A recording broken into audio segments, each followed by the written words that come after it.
Today I'm going to give you a close-up look inside the Mini Plus National Hive from Abello. So this hive here is currently in its prototype phase. It's basically 99% ready, though a couple of minor tweaks that will find their way through to the finished product if anyone's placed any orders. This is an amazing beehive, and I'm going to show you some of the features which make it unique in the marketplace within the UK. So there's a few issues with standard mating hives, I find, few difficulties, and if you're rearing a lot of queens, you just have to kind of overcome these difficulties.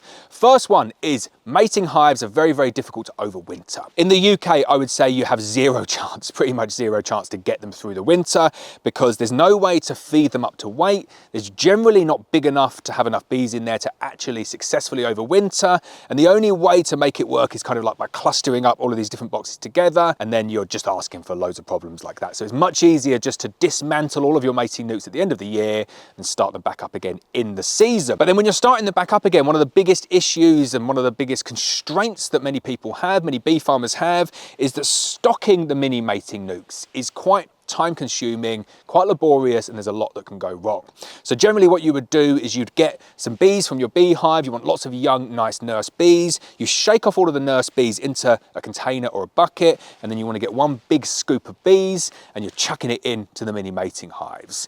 So that's time consuming in itself. But then the big problem is that unless you get the bees to start immediately drawing wax, there's a risk that they abscond. And the risk that they abscond is high until the new queen is mated and she started laying brood in there.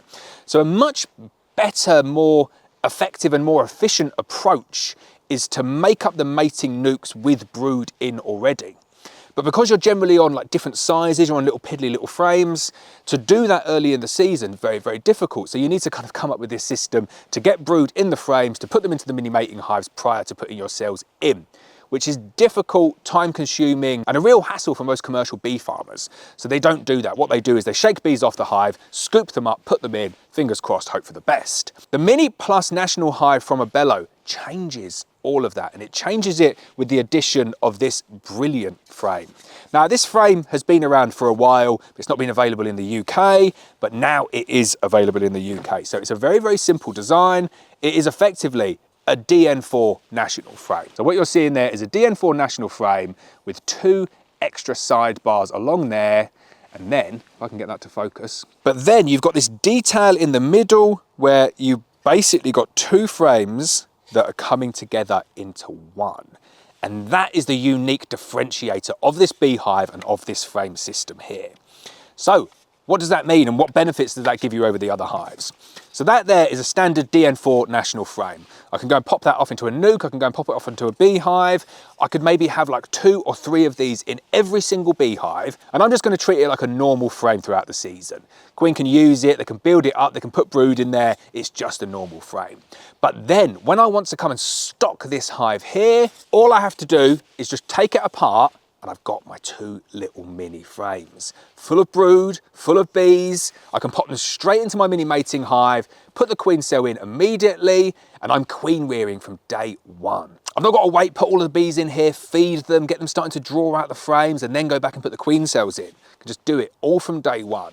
And it means that the chance that the bees are going to abscond has reduced dramatically. And I really do mean dramatically. When I started off using little mini mating hives, you might get 50% of them that absconded. Now I've got better and better at that, and I've learned different ways of doing it and putting them in at a certain time and keeping them closed in overnight and making sure they can access their syrup and then opening them up, and the rate of absconding has gone down, but you still do get colonies of little mini mating hives that abscond. I think with this, with the brood inside, we're going to get that down to pretty much 0. So let's take a look inside the hive. Then I've showed you the frames. Hive is a really, really nice, simple design. So we've got a roof on the top. Love that. Cross face there on the roof. You might think that's just kind of like for design, but it's not. It means that there's no flat surfaces. It means that the water will run off. It means that the paintwork will last a whole lot longer. Really, really like that design. And then on the top there, we've got 2 feeders, very, very similar there to the polyashforth feeder. So it is a polyashforth feeder, but it's a dual polyashforth feeder. So the bees will just come up there, they'll go down and feed in the bottom there.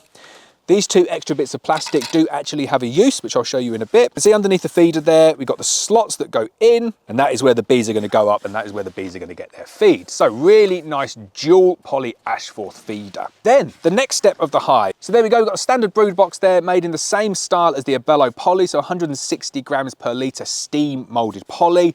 Really, really good for the bees, especially mini mating hives. You want to give them as much insulation as you possibly can. So then if you take a look inside, you get this piece of wood, so a standard piece of probably 12mm ply divider there. And then as you can see, if I just put that in, it's going to stop any bees crossing from one side to the other. And then you can see at the bottom there, we've got a little ridge that it just sits on, means that you've got two perfect little spaces for these frames to go. And as I said, these frames here, you're taking them out of your national nukes, taking them out of your national beehives, and then look, they just fit perfectly in like that. Some of the older style frame prototypes as well, these are put together in exactly the same way, but you can just see they're slightly different. They leave these gaps there. The new ones are considerably better. But as with all designs, you go through a few prototypes before you get to the one that you want. And there we go. That's my 2-frame configuration. You don't want it too tight in stuff like this. When the wood starts to swell, once you start getting bees in there, you're not going to be able to get it out. So a little bit of space is actually a good thing. And because they're only small colonies, they're not going to go wild creating tons and tons of comb. So that's probably how I'd set that up. Board in the middle, completely over the ridge. And then I just leave a little bit of space either side, split the difference. And there we go. That is the setup now complete. Now, I said these two little bits of plastic did have a use. Damien had to tell me this. I didn't realize this. But you can take out that bottom bit there. So this is quite handy actually. This just slots in like that. You kind of get what I mean there. It basically sits there, gives you a landing board. But the actual design with the entrance here is that you can take it out, have a full entrance, put it down like that for a single bee space entrance, and then obviously turn it around completely and you can just fully close that up if you want to move it. So then once we take the box off like that, you can see we've got the base here, got your ridge underneath, you've got your removable ventilation. Very important for mating hives that you have ventilation there. Over the winter though, I definitely put the discs in there to make sure that you keep the bees nice and snug over winter. But I think in the summer, it's quite useful to have full ventilation like that. So there we go, a first look at the Mini Plus National Hive from Abello. It's not a cheap beehive, it's not a cheap mating hive, but if you buy it without the paint and you paint it yourself, and then you work out the cost based on the fact that this is actually 2 hives in one, it's pretty much comparable to an Apodea, which is the Rolls Royce of the mini mating hives. I would definitely prefer to have one of these versus 2 Apodeas, because this gives you the flexibility to work much smarter, but it also means that you can overwinter your bees in this configuration.